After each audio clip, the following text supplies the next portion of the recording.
ఆ ముంబై ముఖేష్ మమ్మల్ని బలవంతం చేస్తే పార్టీలో తాగకపోతే తప్పుగా అనుకుంటాడని వీడే బలవంతం చేశాడు. కానీ పార్టీలో మందు తాగినందుకు నాకు మంచి జరిగిందన్నా. ఇదిగో అగ్రిమెంట్. అవును రే, నువ్వు ఆ ముంబై ముఖేష్ ఏం మాట్లాడావురా? చాలా మాట్లాడాను. దేని గురించి అడుగుతున్నావు? నాకు 40 కార్లు లేవు, 2 కార్లు ఉన్నాయి. వాడికి కూడా ఇంకా ఈఎంఐలు కడుతూనే ఉన్నా.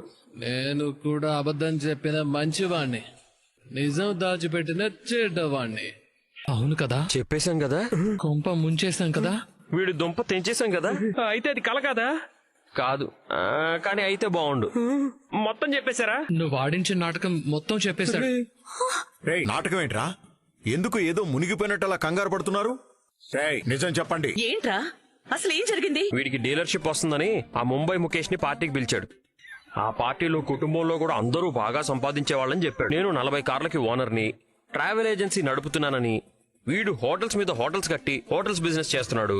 మీనా భారతదేశం అంతటా ఇంగ్లీష్ పూల బొకే షాప్ నడుపుతుందని చెప్పాడు. నాకు 2 డబ్బింగ్ స్టూడియోలున్నాయని, ఆంటీకి ఏకంగా డాన్స్ అకాడమీ ఉందని ఇన్ని రకాలుగా చెప్పి ఆ ముఖేష్ దగ్గర తెగ బిల్డప్ ఇచ్చారు. కానీ అంత అబద్ధం అని బాలు చెప్పేశాడంటున్నారేంటి? రే మనోజ్, ఏంట్రా ఇదంతా అబద్ధాలు? మొత్తం కుటుంబాన్ని ఇలాంటి ఫ్రాడ్ పనిలోకి దించావా? ఇన్ని నాటకాలా, ఇన్ని అబద్ధాలా? కానీ ఆ ముంబై ముఖేష్ నీ గురించి చాలా గొప్పగా చెప్పాడు నాన్న. నీ కొడుకులుగా పుట్టడం మా అదృష్టం అన్నాడు. దాంతో నాకు తప్పు చేసినట్టు అనిపించింది. నీ కొడుకులుగా పుట్టినందుకు అబద్ధం చెప్పడం మోసం చేయడమే అవుతుంది అనిపించింది. అందుకే అందరి గురించి ఉన్నట్టు చెప్పేశాను. రేయ్, ఎంత పని చేసావురా?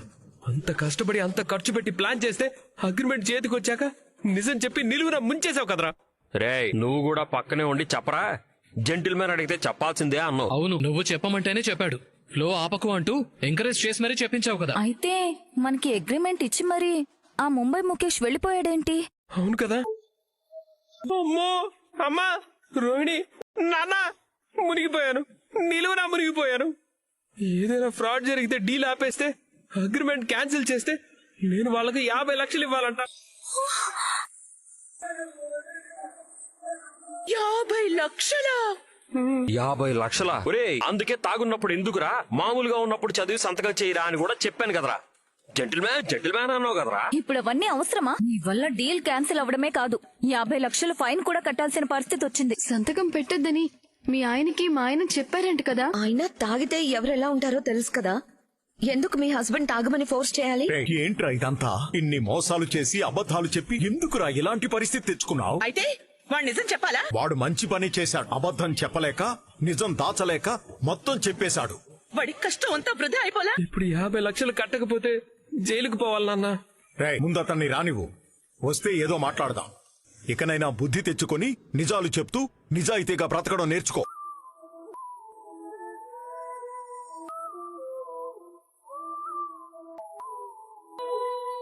జరిగిందేదో జరిగిపోయిందిలే, వదిలే మనోజ్. ఇప్పుడు నువ్వు బాధపడితే మళ్ళీ కాలం వెనక్కి వెళ్ళదు కదా. నేను బాధపడుతుంది ఎన్ని ప్రయత్నాలు చేసినా ముందుకెళ్ళలేకపోతున్నావని. ప్రతిసారి ఏదో ఒక సమస్య. అయినా ఈ ప్లాన్ చేసిందంతా నువ్వే కదా. అసలు ఆ బాలుగాడిని పార్టీకి పిలవకపోతే ఎవడడిగాడు? వాడు రాకపోయింటే ఇప్పుడు ఈ సమస్య ఉండేది కాదు. చుక్క నోట్లో పెడితే చాలు, కడుపులో ఉన్నదంతా కక్కేస్తాడు. అబద్ధం చెప్పి డీలర్షిప్ చేయాలనుకుంది నువ్వు, నీ ఫ్రెండ్. మధ్యలో నన్ను లాగుతావేంటి? ఇంట్లో వాళ్ళని ఒప్పించడానికి ఏం చేస్తే బాగుంటుందో ఆలోచించి నేను సలహా ఇచ్చాను. దానివల్ల ఇదంతా అయిందంటే ఎలా? అది కాదు రోహిణి. ఇప్పుడు ఇంత డబ్బు కట్టమంటే నేను ఎక్కడి నుంచి తేవాలి? నిన్న పార్టీ కూడా క్రెడిట్ కార్డులో ఉన్న డబ్బంతా వాడేశాం.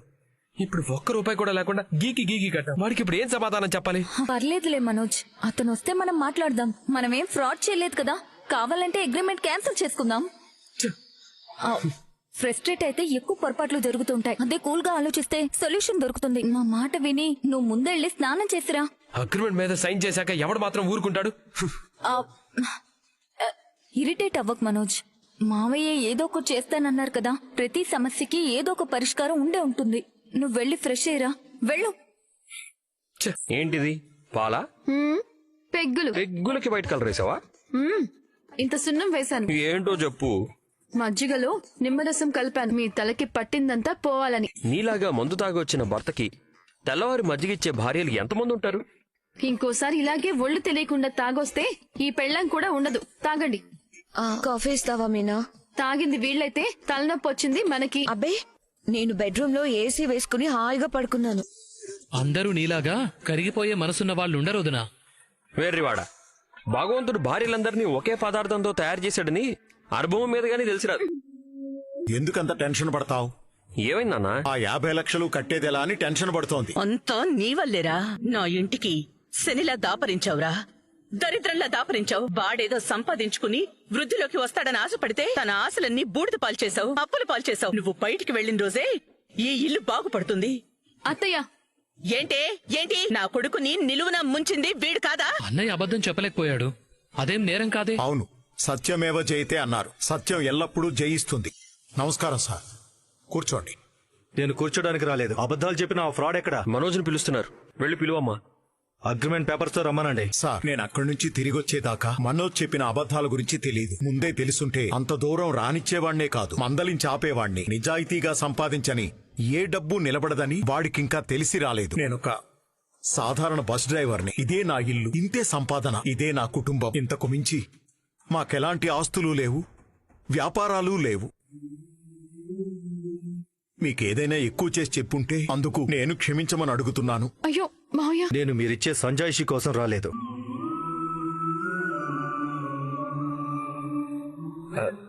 Sir, good morning sir. ఏంటి నువ్వు చేసిన పని? జీవితంలో ఎప్పుడు ఉన్న చోటే ఉంటున్నానని, ఎదగాలని కొంచెం ఆశపడ్డాను సార్. వీడు తాగి నిజం చెప్తాడని అస్సలు ఊహించలేదు. ఇప్పుడు నిజం చెప్పిన వాడిది తప్పంటావా, నిజం దాచిన వాడిది తప్పంటావా? నా భర్త మీకు నిజం చెప్పినందుకు భార్యగా నేను, తండ్రిగా మావయ్య గారు గర్వపడుతున్నాం సార్. వాడు చేసింది తప్పే. ఏదో ఎదగడానికి.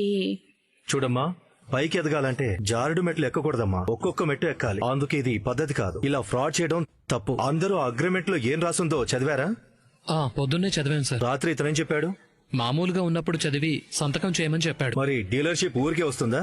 చదవాలి కదా. ఇప్పుడు నువ్వు చేసిన ఫ్రాడ్ వల్ల డీలర్షిప్ క్యాన్సిల్ చేస్తున్నాను. 50 లక్షలు పే చేయాలి.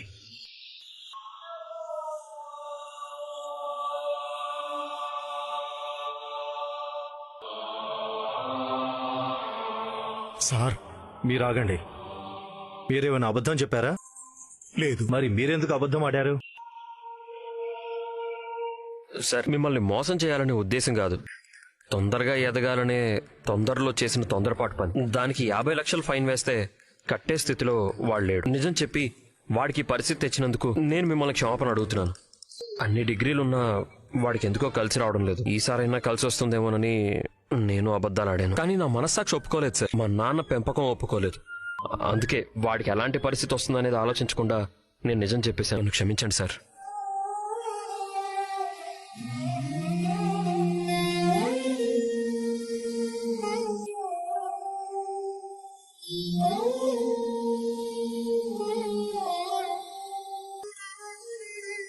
సత్యమేవ జయతే. సత్యం ఎల్లప్పుడూ జయిస్తుంది. ఇదంతా నీ గొప్పతనం కాదు బాలు, మీ నాన్న పెంపకం.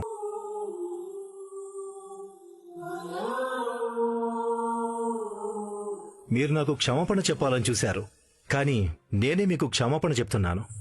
వ్యక్తిత్వం, సంస్కారం, నిజాయితీ, నిజం చెప్పే మనస్తత్వం ఎన్ని ఉన్న మీరు మీ కొడుకులకు అదే నేర్పించుంటారు. అందరూ నేర్చుకోవాలనే రూలేమీ లేదు. బాలు మీ పేరు నిలబెడతాడు, మీ ఆశయాలు పాటిస్తాడు. కోట్లు నష్టం వస్తుందన్నా బాలు నిజం చెప్పాడు. బాలులాగే అతని భార్య కూడా అబద్ధం చెప్పదు. నిజం చెప్పి బాలు నష్టపోయినా గర్వపడుతుంది. బాలు సరిగ్గా చెప్పాడు. తొందరగా ఎదగాలని ఆతృత, తాపత్రయం నిన్ను ఒక చోట కుదురుగా ఉండనివ్వడం లేదు. నువ్వు చేసింది తప్పే, మోసమే. కానీ మొదటిసారి నాకు అబద్ధం చెప్పిన వాళ్ళ మీద కోపం రావడం లేదు. కారణం నువ్వు కాదు, మీ కుటుంబం, మీ నాన్న, మీ బాలు.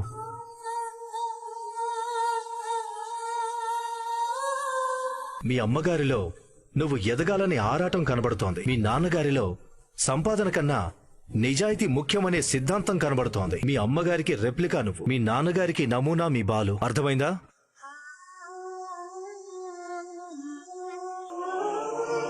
ఇప్పుడు ఈ అగ్రిమెంట్ ని పట్టుకొని నేను కోర్టుకు వెళ్ళొచ్చు. అగ్రిమెంట్ పేపర్స్ ఇలా ఇవ్వు.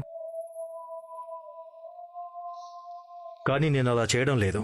ఎందుకంటే ఈ కుటుంబమే కారణం. కుటుంబంలో ఒకరు పట్టాలు తప్పితే మూల స్తంభాల్లాంటి మీ నాన్న, బాలు మళ్ళీ పట్టాల మీదకి చేరుస్తారు.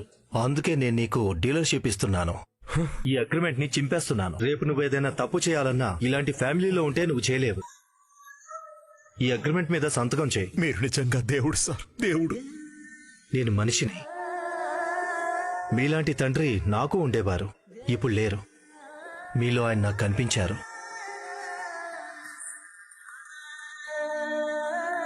వెళ్ళరా. వెళ్ళు మనోజ్.